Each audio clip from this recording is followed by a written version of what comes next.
hello लोगोफोर दिनै 5 September दा बे 5 सेप्तेम्बरनि बेलासि समाव नोंथांमोनजों माखासे खौरांफोर होनो लानाय जादों दा बेयाव मा दं जोबजासिम नायलांबा नुनो मोननाय जागोन फार्स्टआव नुनो मोननाय जागोन दिनै 5 सेप्तेम्बराव दाखालिहायनो फोसावखानाय बादियै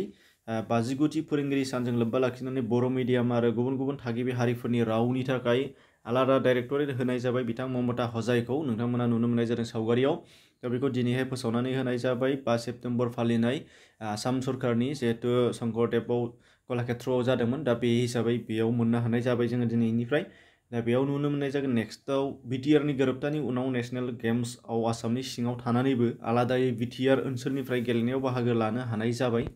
दा बेनिनो फैगौ अक्ट'बर आरो नभेम्बराव जानो गोनां गवा 2020 नेशनेल गेम्सआव बिटिआरनिफ्राय बाहागो लानो गनायथि होनाय जादों नोंथांमोननो सावगारियाव दिन्थिनाय जादों नैबे गाहायाव होनाय जादों दा Bodoland territorial region was given the right to participate in national level sports event and बायदिसिना बुंलांबाय बेखौ जों नांला नोंथांमोना नुनो मोनबाय बिनि उनावहाय नुनो मोननाय जागोन नेक्स्टआव जे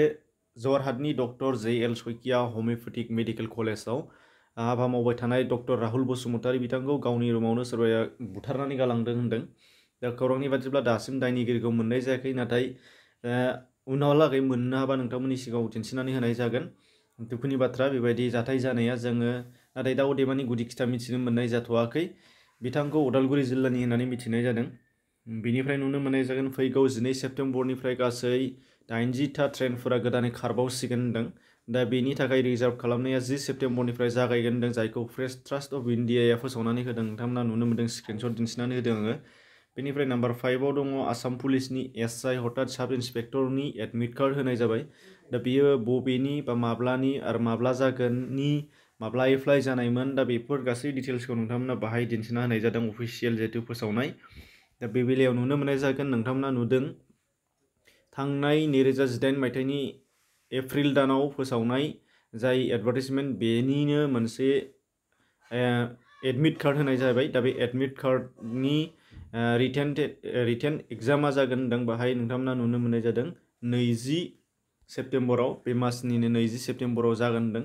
गासै 597था पस्ट साब इन्सपेक्टरनि बाहाय दङ दा बेखौ जायफोरहा एप्लाइ खालामनानै जायफोरा थियारि जानानै दङ नोंथांमोनहा बेखौ एडमिट कार्डखौ डाउनलड खालामनानै लानो हानाय जासिगोन 3 सेप्तेम्बर थांनाय 3 सेप्तेम्बरनिफ्राय जानानै दङ बेनिफ्राय 16 सेप्तेम्बरसिम बेखौ डाउनलड खालामनानै लानो हानाय जागोन थाबैनो खालामनानै लाब्लानो जाबाय 16 थांनाय लोगो लोगो मोननाय नंला बेनि थाखायनो खालामनानै लाखा दा बेखिनि आरो जायफोर नोंथांमोना डाउनलड खालामनायाव एडमिट डाउनलड खालामनायाव गोबां जेंना जादों नोंथांमोना डाइरेक्टलि फन नाम्बार आरो वाट्सएप नाम्बार दङ बाहाय कन्टेक्ट खालामहरनो हानाय जागोन स्क्रिनशट खालामनानै लाब्लानो जाबाय दिन्थिनानै होनाय जादों फन नाम्बार आरो वाट्सएप नाम्बार बेयाव थांनानै नोंथांमोना हेल्प लानो हानाय जागोन होनदों जायफोरना डाउनलड जायाखै बेखायनो बेखौ गोसोआव ला जायफोरना डाउनलड बार जायाखै जोंनियाव बा इउटिउबार बा